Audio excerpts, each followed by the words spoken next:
All right, so for this workout, we're gonna start off with our warm-up doing med ball slams, reaching up high, slamming the med ball down, making sure that whole body moves. Try to throw with your core a little bit. We're gonna do side planks. So start here, making sure that our shoulders are stacked on top of each other. Don't roll that shoulder forward.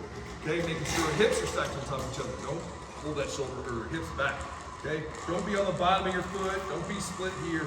Be on the side of your ankle. We're standing up tall, just on our side. Keep those hips up. We're gonna hold this plank for 30 seconds, or you can do 10 leg lifts. Notice how my body doesn't shake and move everywhere. We just have a nice smooth lift.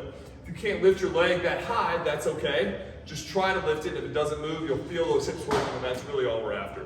After that, we'll take a dumbbell, a kettlebell, whatever you have, and we'll just groove that hinge pattern, keeping our weight even front to back. We're gonna bias those toes a little bit so that our weight stays in the midfoot. Keeping that weight back, reaching for the heels. Big stretch in the butt cheeks, big stretch in the hamstrings, then we scoot back up.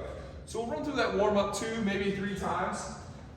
And then we'll be ready to get into our hex bar if we're gonna use the hex bar that day. If you're gonna use a kettlebell or dumbbell, we'll continue to just ramp that weight up to a working set. We're in our hex bar, same deal, weight balance front to back in our toes. We're connecting with the bar. We pull our shoulder blades back, get that slack out of the bar, and then we're gonna have one instant here where we're almost holding the weight up, and then we drive. Our lower body moves down. So we connect with our upper body, and our upper body is connected to the bar. So the bar, our torso, our arms are all one thing, pulling back. Once we have that connection, strong abs, and we drive straight up. Make sure not to overextend here. Keep strong. And then we drop back down. Okay, we'll do 6 to 8 of those. Then we have a quick lateral 2-step.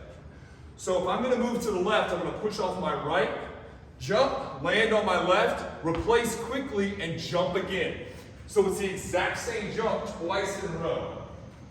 We're here, jump, jump, and then stick that landing, try to hold that. So the second jump is really what we're after. Here, jump, go again, land.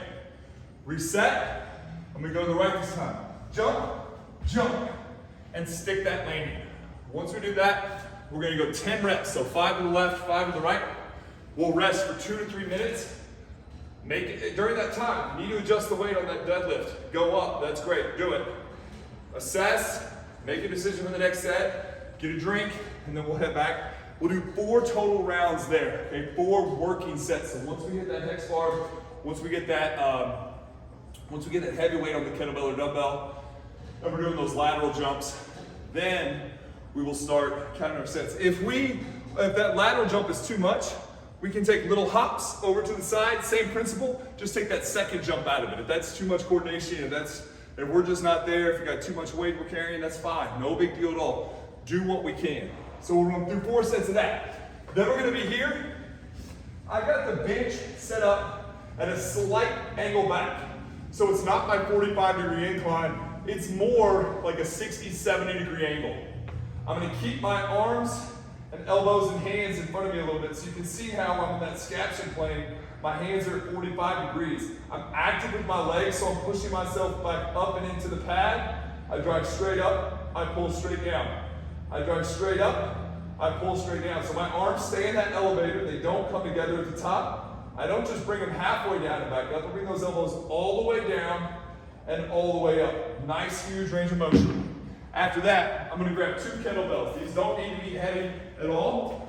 We're gonna sit back into our seated stance here. The kettlebells are gonna be on their edge. I'm trying to get my butt down as low as I can. Roll my hands to my hips, set them back down out. Hands to hips, press it out. Don't let them drop here. Reach out. Try to get a long reach. Row back, reach back out.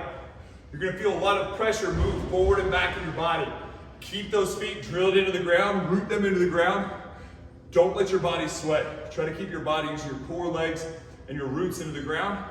Use that as we row and set back. 10 to 12 there. We just go back and forth between these 2 exercises. 1.5 minutes, 2 minutes between sets. We have 4 rounds there.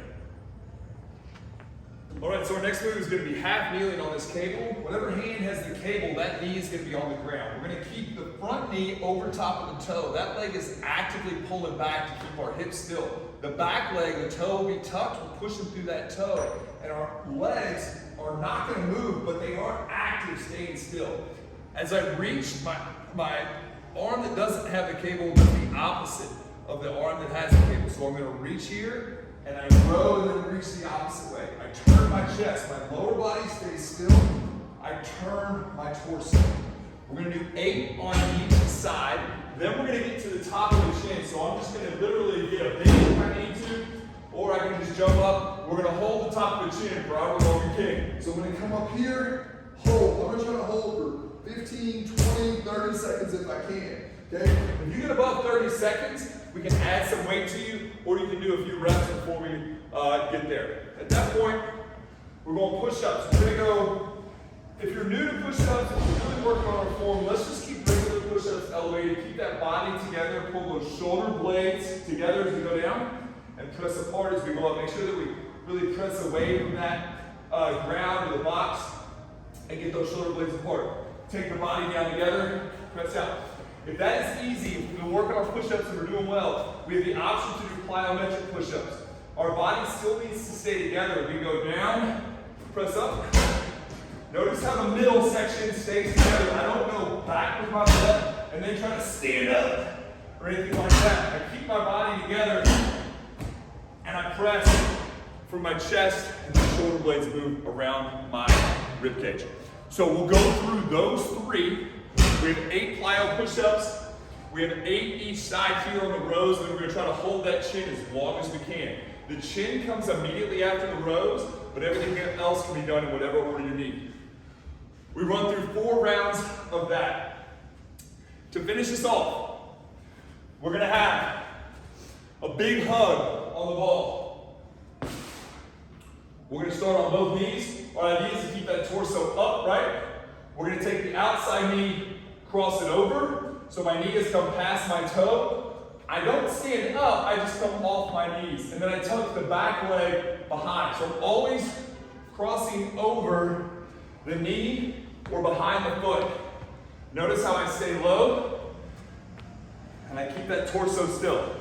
I'm going to do 10 to the right, and then I'll start moving 10 to the left. Keeping that core tight, try to stay as low as possible. 10 right, 10 left. We'll be on our hip thruster. Okay? We can do this with the weight. Obviously, the barbell, roll it on you. I want to show you a few things as we lift up. Not only does our core need to keep our spine straight, but we need to think our knees throw forward and our heels come back. I also like to roll the hands out and press down. I have the ball here. If you have the bar, that works also here. And then as you lift, press down. That'll help give us some tension here in the glutes and abs and have all that contracting. And that'll help our hip thruster. If you're going heavy, if you just have a ball, that's fine. Reach out and push down as you thrust up. Then, the third thing, we're going to get a roller. And then if you don't have a roller, you can always use a slider on the turf or a towel on a slick floor. A hard floor works as well. All right, I've got the stick for safety. The stick always goes out with the roller. It is important that we keep that weight off to the side that's working. So it's really easy if I sit here and load up into the planted leg, I can do this all day. But if I take my weight and actually transfer it over, and then I come back in evenly. I gotta make sure I'm not pulling too hard with my heel or pulling too hard with my toe. Biasing those. Get a big reach out, you're gonna feel it here and in your core. So where you should feel this is your adductor and then especially your lower abs, pelvic floor area. It's fantastic for that. Don't let that pelvis dump forward, you'll lose your abs there. Maybe don't go as far, that's okay. So if you're struggling to get it, 2 ideas. Make sure you're not loading the leg that's on the ground too much. That happens all the time. And then also make sure you're keeping that pelvis nice and still. Don't dump it forward. Keep it nice and still. If that means we don't get out as far, that's okay. We'd rather get a good rep than a far rep, okay? So we'll do 6 to 8 on each side here. We'll do 10 to 12 hip thruster, and then 10 each way on those walks, and we'll finish out 4 rounds of that. You don't have to rest super long in between those. This is kind of a finisher. Long workout today, all right? And on those last 2 sets, if you only get 3, it's not the end of the world. Try to get 4, but if you're running short on time, just get 3. Leave us comments. Let us know what you like. Let us know which questions you have. Follow us on Instagram, BFitGyms. Appreciate you. Love you. Have a great workout.